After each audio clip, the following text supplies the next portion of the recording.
Many of us seeing a view like this afternoon. Plenty of clouds to go around, but it is quiet overall for the most part across the viewing area as we get into the afternoon in terms of rainfall, but we still have a little bit more to deal with before the day is out. That is why we still have this flash flood watch in place that includes Fairfax and also southeastern Montgomery counties. Areas to the south and east are still likely to run into a bit of heavy rainfall as we go through the rest of the day, though that chance is starting to decrease slightly as we go further and further along here. But the threat for heavy rainfall, it is certainly still there as we move along, and you can see where a lot of that rainfall has been situated right along the east coast as we've gone throughout the day. Notice how it's starting to dissipate a little bit, but we do still have a few showers out there at this hour this afternoon. You can see some of that rainfall pushing back to the north and west just into Montgomery County. We actually have a heavy shower now to the south of Germantown. So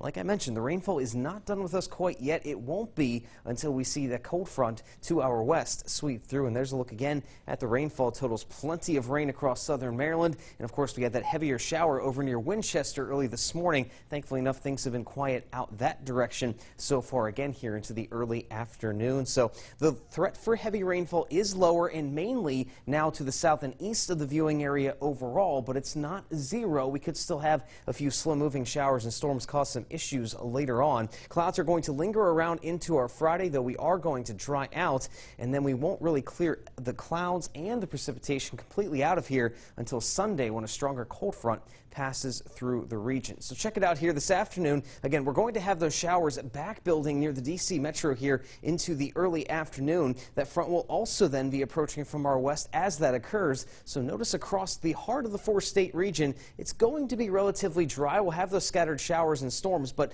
the heaviest rainfall still lingers right near and along the Chesapeake Bay here.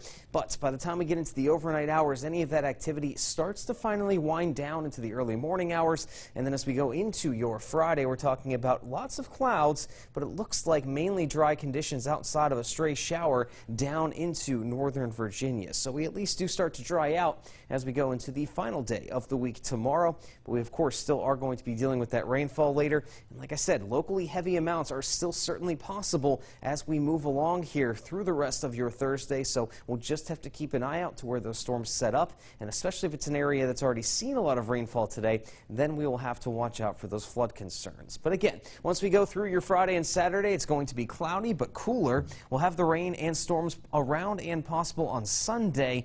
But then as we go into early next week, high pressure is going to bring in a lot nicer, cooler air and a lot of sunshine.